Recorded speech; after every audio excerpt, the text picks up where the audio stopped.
Hi, I'm Sara Lynne. I am a street artist and mural painter, and I've been making public art for about 10 plus years.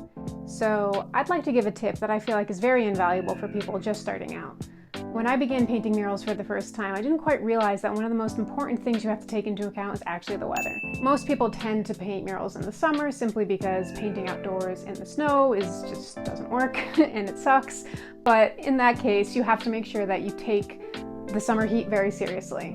For me, the first time I actually went out and painted, I wasn't very aware of this, and I actually got minor heat stroke, which set me back a lot. I had to take some time off from painting, I had to recover, and especially if you're on a deadline and you only have a few days to paint a mural, you have to be really careful about making sure that you're ready to be present and that you're taking care of yourself. That's why for me, I would definitely recommend 3 things to anybody who's starting off for the first time. Sunscreen so you don't get sunburn, water so you make sure you're hydrated, and an umbrella actually to block out the sun. A lot of times there's not much shade, you might be in direct sunlight, and that can make you exhausted really fast. So for anyone starting off for the first time, be really careful. Don't underestimate how intense the sun can actually be, and make sure to take care of yourself because you want to make sure your mural gets done and it looks great. Make sure to follow back for more tips from other artists.